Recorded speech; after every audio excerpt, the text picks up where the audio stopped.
السلام علیکم ورحمۃ اللہ وبرکاتہ۔ نحمدہ ونصلی علی رسولہ الکریم، اما بعد۔ قال النبی صلی اللہ علیہ وسلم: حق المسلم علی المسلم خمس: رد السلام وعیادۃ المریض واتباع الجنائز واجابۃ الدعوۃ وتشمیت العاطس، او کما قال النبی صلی اللہ علیہ وسلم۔ آج کی حدیث میں مسلمان پر کچھ حقوق بیان کیے جائیں گے۔ نبی مکرم جناب محمد الرسول اللہ صلی اللہ علیہ وسلم نے اس حدیث مبارکہ میں مسلمان پر 5 حقوق بیان فرمائے۔ آپ نے فرمایا کہ ایک مسلمان کے دوسرے مسلمان کے اوپر 5 حقوق ہیں۔ سب سے پہلا حق یہ ہے کہ رد السلام، کہ جب بھی کوئی بندہ کسی مسلمان کو سلام کرے اس کو چاہیے کہ وہ اس کو جواب دے، اس کے سلام کا جواب لوٹائے۔ دوسرا،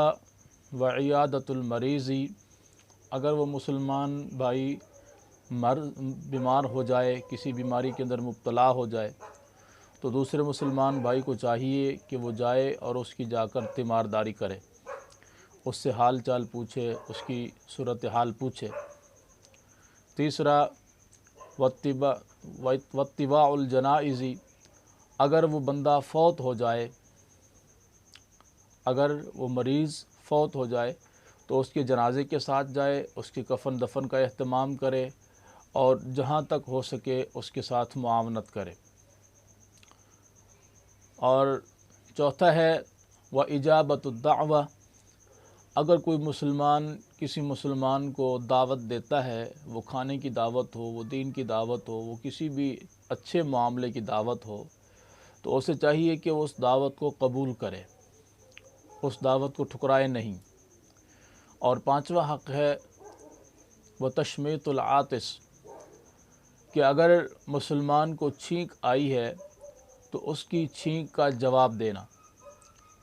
جب کبھی کسی مسلمان کو چھینک آئے اسے چاہیے کہ وہ الحمدللہ کہے۔ جب وہ الحمدللہ کہے گا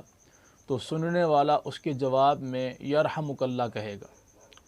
یرحمک اللہ کہہ کر اس نے اس کا جواب دیا۔ اب جس کو چھینک آئی ہے وہ اس کے جواب میں کہے گا یہدیکم اللہ ویصلح بالکم، یعنی پھر چھینکنے والا اس بات کا جواب دے گا۔ اب بڑا زبردست اور بہترین جواب ہے، اور اس کے اندر بہترین دعائیں ہیں۔ چھینکنے والا کہتا ہے الحمدللہ، تمام تعریفیں اس اللہ کے لیے۔ جب اس کو چھینک آئے اسے چاہیے کہ یہ دعا پڑھے، اور جو سنے اسے چاہیے کہ وہ کہے یرحمک اللہ، اللہ تعالیٰ تجھ پر رحم فرمائے۔ پھر جس کو چھینک آئی ہے وہ اس کے جواب میں کہے گا یہدیکم اللہ ویصلح بالکم، اللہ تعالیٰ تمہیں ہدایت بھی دے اور تمہارے تمام تر معاملات کو سیدھا بھی کر دے۔ بڑی زبردست، عجیب و غریب اور بڑے زبردست انداز میں دی جانے والی یہ دعا ہے ایک مسلمان کے دوسرے مسلمان کے لیے۔ سلام کا جواب دینا بھی اسی طرح ہے۔ لیکن آج کے اس دور میں، اس معاشرے میں ہم دیکھتے ہیں کہ یہ 5 چیزیں ہی تقریباً ختم ہو چکی ہیں۔ ہم گزر رہے ہوتے ہیں تو نہ ہم کسی کو سلام کرتے ہیں، نہ کسی نے ہمیں سلام کرنا ہوتا ہے، الا یہ کہ جس کے ساتھ ہماری جان پہچان ہو تب ہم سلام کرتے ہیں۔ اور یہ قیامت کی نشانیوں میں سے بھی ہے کہ نبی علیہ السلام نے فرمایا کہ سلام اس کو کیا جائے گا جس کے ساتھ جان پہچان ہوگی، یعنی عام لوگوں کے ساتھ سلام کرنے کا رواج ختم ہو جائے گا، اور اس کو اتنا بنا دیا جائے گا، عجیب بنا دیا جائے گا کہ جس کے ساتھ جان پہچان ہے اس کے ساتھ سلام دعا ہے، ورنہ کسی کے ساتھ نہیں ہے۔ حالانکہ حضور کا فرمان ہے کہ افشوا السلام، سلام کو عام کرو، واطعموا الطعام، کھانا کھلاؤ، مسکینوں کو، غرباء کو، فقراء کو کھانا کھلاؤ، اور واصل الارحام، جو تم سے کٹے ہوئے ہیں، ٹوٹے ہوئے ہیں، ان کو آپس میں جوڑو، ان کے ساتھ تعلق کو مضبوط رکھو۔ فرمایا وصلوا باللیل والناس نیام، جب لوگ سو رہے ہوں اس وقت کھڑے ہو کر اللہ کی عبادت کیا کرو، یعنی رات کو اٹھ کر تہجد پڑھا کرو جب دنیا سوئی ہوئی ہو۔ تدخل الجنت بسلام، تم جنت کے اندر سلامتی کے ساتھ داخل ہو جاؤ گے۔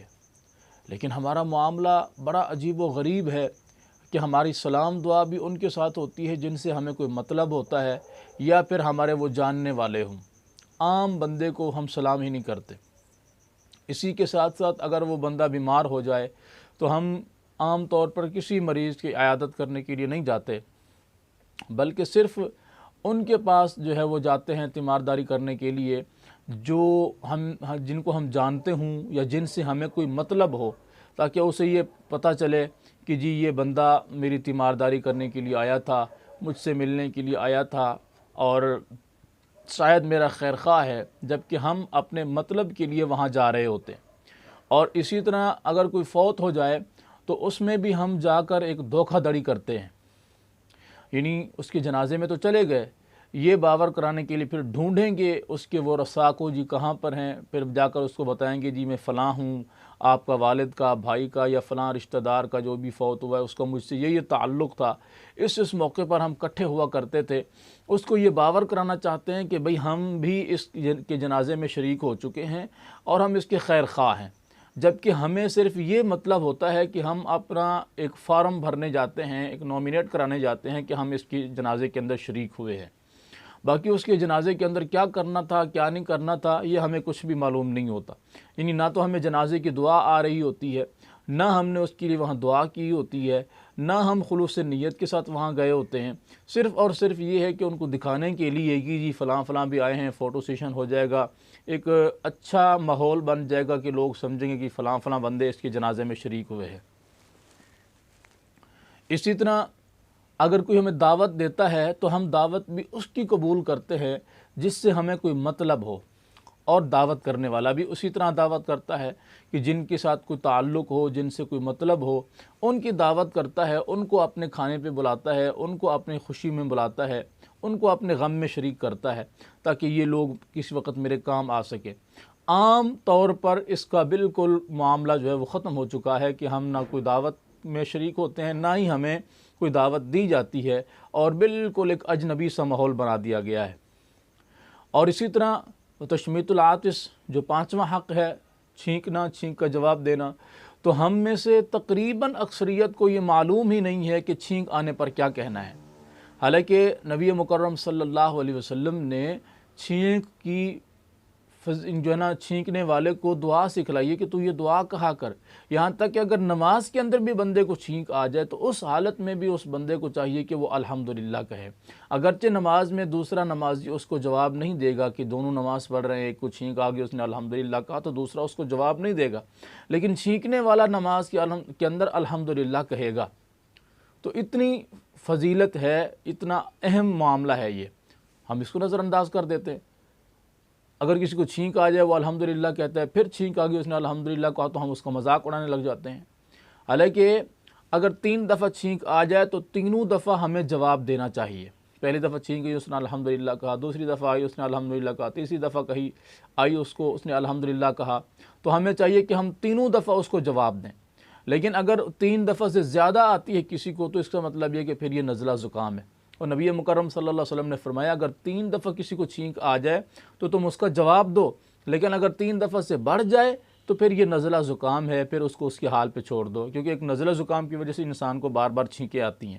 ورنہ 3 دفعہ تک اگر چھینکیں آ جائیں تو اسے بھی چاہیے وہ الحمدللہ کہے اور سننے والا اس کے جواب میں بھی کہے۔ اس کے بعد اگر نزلہ زکام کی وجہ سے چھینکیں آ رہی ہیں تو چھینکنے والا تو الحمدللہ کہتا رہے، کوئی حرج نہیں ہے، لیکن سننے والے کے اوپر لازم نہیں ہے کہ وہ اس کا جواب دے۔ یہ 5 وہ حقوق تھے جو لازم ہیں، ہر مسلمان کے اوپر لازم حقوق ہیں، ان میں سے کوئی ایسا نہیں ہے کہ جی چلیں ادا کر دیں تو ٹھیک ہے، نہ کریں تو کوئی حرج نہیں ہے، ایسا نہیں ہے۔ ہر مسلمان کا مسلمان پر یہ حق لازمی ہے جسے ادا کرنا چاہیے، مگر ہمارا معاشرہ اس سے بالکل ایک انجان ہے، اور انجان اس وجہ سے ہے کہ ہم نے کبھی اس طرف توجہ ہی نہیں کی ہے، ہم نے کبھی سیکھنے کی، پوچھنے کی ہمت ہی نہیں کی ہے، کبھی علماء کے ساتھ ہمارا تعلق ہی نہیں رہا ہے، الٹا ہم علماء کو، دین سکھانے والوں کو مذاق کا شکار بناتے ہیں، مذاق اڑاتے ہیں، قدم قدم کے اوپر ان کی تضحیق کرتے ہیں، اسلام کو ایک اجنبی سا بنا دیا ہے۔ اللہ تعالی ہمیں سمجھنے کی اور ہدایت کی طرف آنے کی اور اسے قبول کرنے کی توفیق دے، ایک دوسرے کے حقوق ادا کرنے کی توفیق عطا فرمائے۔ والسلام علیکم ورحمۃ اللہ وبرکاتہ۔